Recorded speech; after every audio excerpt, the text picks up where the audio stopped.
New York City. And this is 4x4. 4 things every Enneagram 4 needs to know on a specific topic given by a 4. And this is the 4th part of my series on work.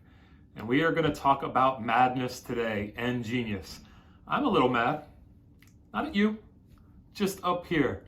Got a little bit of crazy. Every 4 has their geniuses, the things that separate them from everybody else. To be a favorite of heaven is brutal, and us 4s are a favorite of heaven. I know you think you are. I know I think I am. That somehow we were endowed by gifts, but also that's going to lead towards some madness because it is brutal to be favored. That means we have to feel all these emotions that we were also given. So how does a 4 build a framework for life, a foundation on those geniuses? Now, if you're like me, you've got a little bit of mental abnormality. You've got some disturbances in here. I laugh a little bit. I hope that you're healthy enough to see that. That your early hardship left you a little left of center, a little misaligned.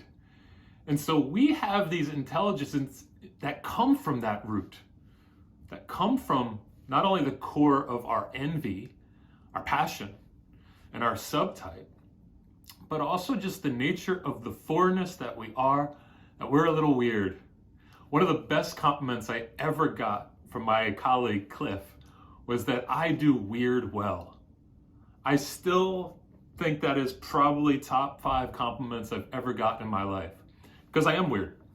I'm just a little kooky, but I think I do controlled weirdness pretty well. Now, my other colleague, Glenn, when I was first starting out, said this to me as I was trying to figure out how to navigate not only life, but my career. He said, "You're wired to choose the abnormal, non-traditional decisions. Yes, there are consequences, but risk results in unusual outcomes. You don't value security or comfort like other people, Drew. Stop apologizing for it. Accept it. Work out of your values. You don't passively back into things. You choose the non-traditional advancement." Now, he knew that I wasn't governed by fear the way most people are. I put myself in harm's way, and I never thought myself as common. And he's pretty aware of that as a therapist. Now, whether he knew I was a 4 or not did not matter. But us 4s share that. We do not feel that we are common. We, like Bowie and Bruce and Bono and Beyonce and the Beatles, Beethoven, Bach, and Billie Eilish, we have a specific type of genius that we give to the world. Now, we might not give it at that level, but we sure aim to.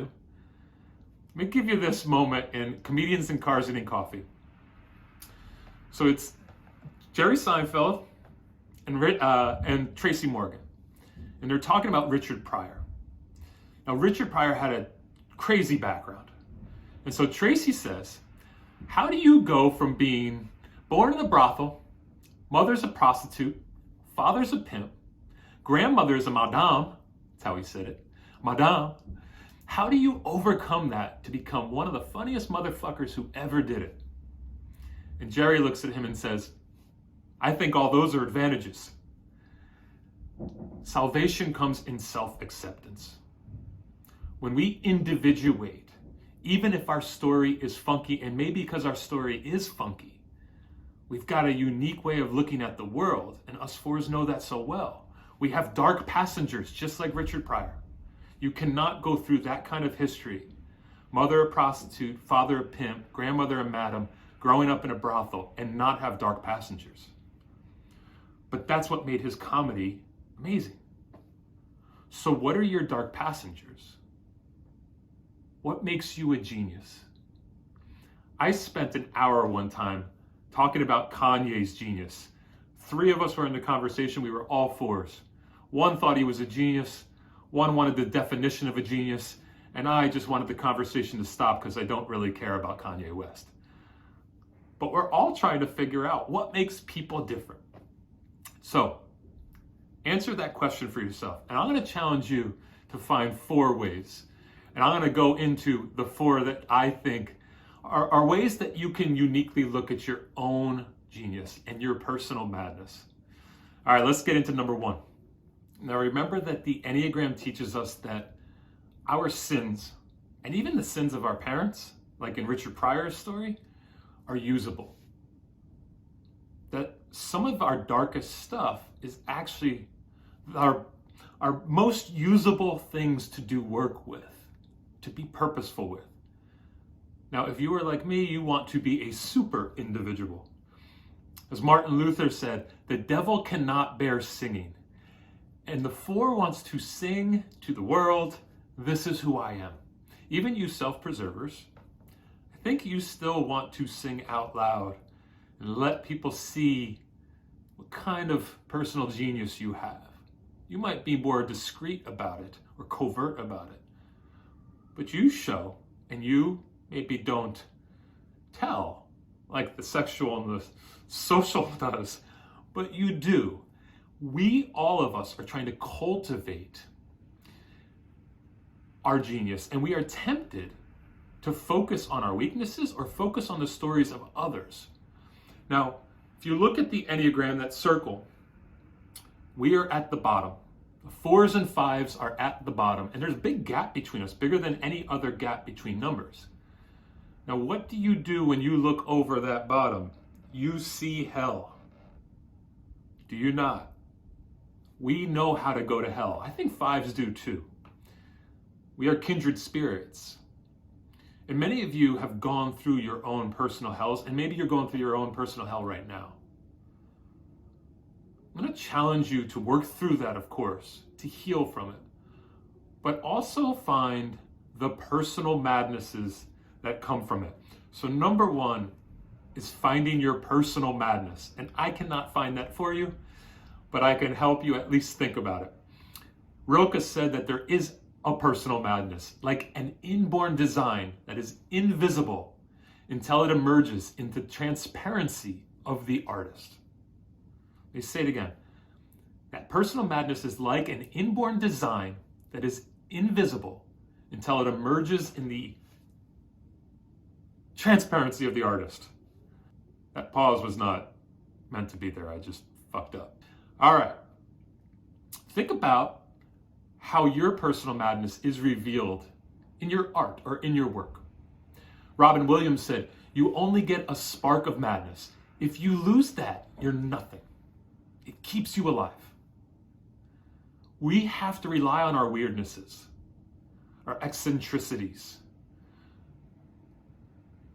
What speaks to the uniqueness of God or the way the universe works, if you dig that more, that's within us. And if you possess it and don't let it possess you, you have the real cool and unique opportunity to use it to your benefit. So put yourself in harm's way. Put yourself in those spots where your eccentricities can be tapped into. It's a really cool opportunity, I think. And find out what your personal madness is.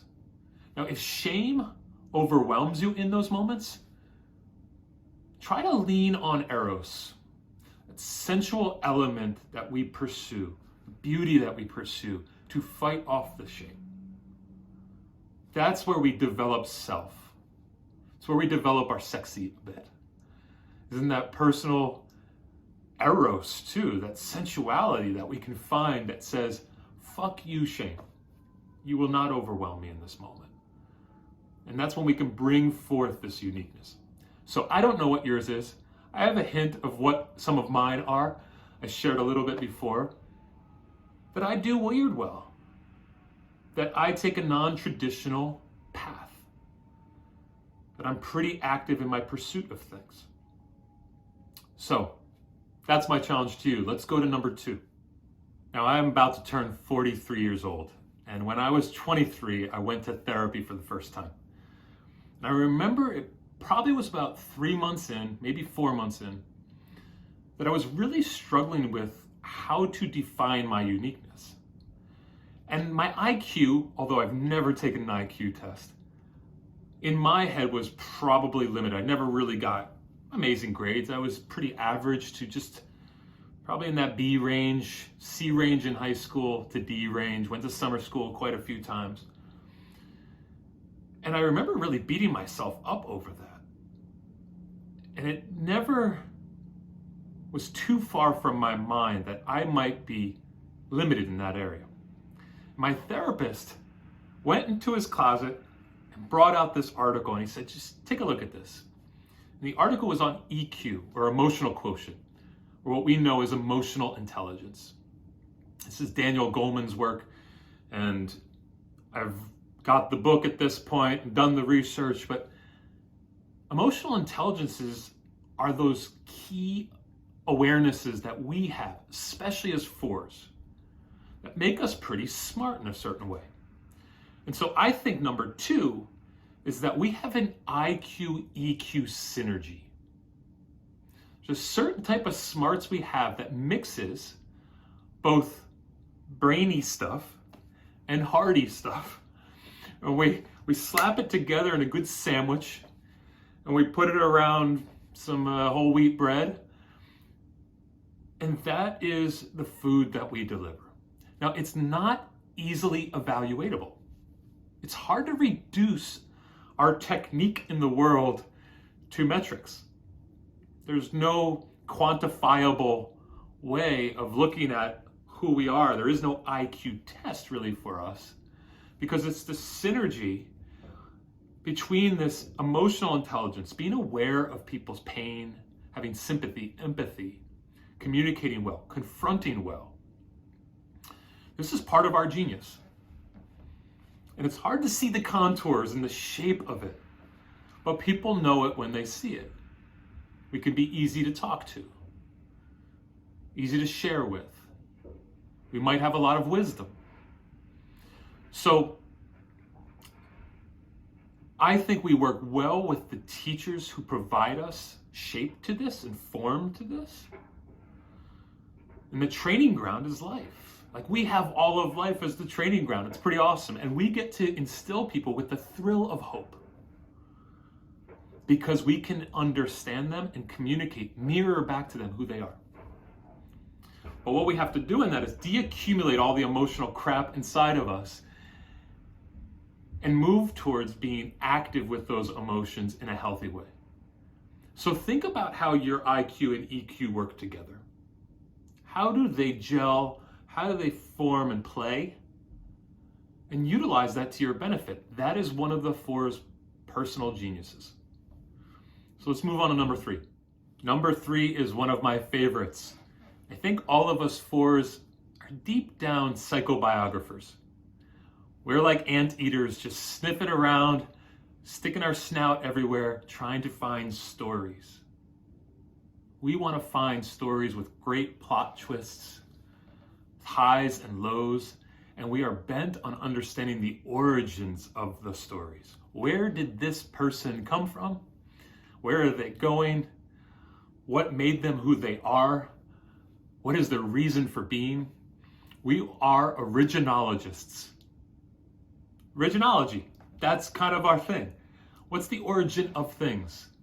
We are looking to find the origins, even in movies. Let's say maybe you are into action-packed comic book type movies. I'm not, but I have a strong awareness of how they operate. And they operate, the mode is this. The superhero usually has pain very early on in life. They might have been adopted or orphaned. Often their parents are killed early on. They have some kind of deep pain. Superman was from far off place, had to come to a place that was confusing and figure it all out. Batman's parents were killed. What is the origin story there? It starts with some pain. And so does our story. And so we get bent on finding that original stuff. And in a sense, we're trying to find ourselves and find out through these stories more about ourselves. John Steinbeck says that there is a personal hide and seek going on with ourselves all the time. That some are at it all their lives, hopelessly. Now, I think In our case, us fours, we could be hopeful in this search for both Genesis, the beginning, the origin of things, and the eschatology. And eschatology is about the end things, the last things. What is the final destiny of the soul, of our story? How does our story end? If it starts in Eden, does it end in heaven? Does it end in hell? However the myths created, they're created with beginning and end, and we are bent on finding that out. It's part of our wiring. And in our lives, we usually have some kind of loss of something essential early on. Just give you a second to think about in your own life. And if you're not a 4, think about it also. You might have been avoiding seeing it your whole life. Us 4s are just aware of it. That there was a loss early on that has shaped your whole story. Might brought shame to you, embarrassment, clearly probably some pain, and you are trying to still work yourself through it, and you will the rest of your life. But it also is the origin of us and creates this personal genius within us. We are into the coded structures and decoding. We have a powerful appetite to take things apart, the first things and the last things, to see the narrative structure, to see the weight, and in those characters, the psychic weight that they carry. We can't evade that. We can't evade and be small. We have to look at death. We have to look at life, and we have to challenge both. Meaning, we have to challenge ourselves to look at both with honesty and some integrity. That God did not create us to go unnoticed. So why not know our story a bit and be able to share that well? And be able to use the twists and turns of the plot of our story in our work, in our purpose. Now, we have tried to find 1,000 ways to explain ourselves, and often we do not feel like they land well. But that is part of us just trying to find this story within ourselves that we give back to the world. Let us not control it too much, control the people and the environment around us, but be open to how that story will move and change. And then let's get to fucking part 4, end this thing well, on some style. So I saved the best for last, and I don't think this is as superficial as a lot of people think it is. And I think us 4s would probably agree on that we have a stylistic intelligence. That's number 4. We know how to wear it. I can help people on their kicks, on their blouses, on their bouffant, on their blue jeans, on their belts. I know how to put it together. I know how to see it well and say, that works, that doesn't work. And we will educate you. We will help outfit the world and outfit ourselves. So every army has an outfit. They have a uniform. And we have ours too. I wear a lot of black. I've been inspired by Johnny Cash, who wears black for the lost souls and the pained and the people that he needs to have empathy and sympathy for because he relates to. And Morrissey says I wear black on the outside because I'm black on the inside. And we have some kind of extra sensory ability. We have an emotionally developed apparel agenda. And we are policing a bit. Think about it. We're critics. Even if it's just inside, we're policing the world and how they look and how they wear it and how they put it on their walls and how they lay the blanket and the pillows on the couch. Do not judge me, please. I'm trying. We want to help people not be afraid to be themselves and to be out there a little bit, to free them up. This is a gift we give, that there is a personal vibe that we can actually help a person develop. We know when they should be a bit more glossed up or matted, shiny or subtle. And we in our own life can overdose on style. Our style can be too much. We can get drunk on it, high on it, to a degree that's not healthy. So you have to know actually how to pare down a bit. Now, it's not just visual. Tell me you don't have some kind of concentration on the way people communicate too. You might even be judging me as you're listening. That there is a critique of how I communicate and the words I use, and there's an evaluation going on, and we can help people with that too. We can help people find their personal lexicon, the words they use, the language they use, help sharpen it up, because we know that that helps them understand their personal accent. And so we will imprint on them. We'll actually use our uniqueness, our personal genius, our personal madness to imprint on them. With our IQ and our EQ, we help develop this perfect stew that people can eat and say, yep, I'd like to do it that way. So it's no surprise that a lot of 4s are artists. Some stylists or interior designers. They know how to put pieces together and help people accent the way their chin is, their nose is, their eyes, their hair, their body. It is not wrong to have an aesthetic wiring and to be fascinated and inspired by it. We are mystical. We probably do mysticism best. And that is that we commune with nature, with God if you're into God, with the universe, in a way that is intimate. And like I've said before, we climb up into heaven and see what we like up there, and we snatch a few things and come back down and show people it. And we show people it in how we outfit ourselves or how we outfit our apartment. We get the exterior to match the interior at some level, even the darkness, as Morrissey says. Wear black on the outside because black is how I feel on the inside. Now, we have to be careful not to be too snobby with our style, or at least our critique of style. To be fair with it. To know that other people don't prioritize it maybe the way we do, and that's okay, but we can help them. And the more we can be cool about it and not judge, the more they're actually going to come to us. So when you're cool and natural, not over the top, not overdosing on style, people will enter into your life.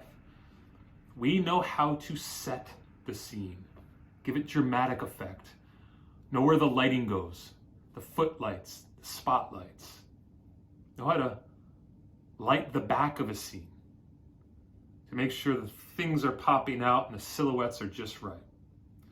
And so let's do that with our life. Let's light it well. Live out loud. It's my challenge to you. Live out loud. Find your personal genius. Write down 3 or 4 that are unique to you. Like I've said, I do weird well. I have a non-traditional way of advancing, as my colleagues told me. I have a number of other ones written down on a list, and it gives me confidence to go out there and be myself. So, as I always end, everything is yet to be done. Everything. In the words of Rainer Maria Rilke. Please subscribe if you were interested in learning a little bit more about what I got to say. Hit that bell and you will know when I have more content coming out. And otherwise, just have a great day. Be weird, be mad, be stylistic, outfit yourself in what you feel on the inside, put it on the outside. And I'm gonna go look at my, 20 black t-shirts, 5 black pairs of jeans, and see which ones I'm gonna wear tomorrow. All right, guys, have a good one. Later.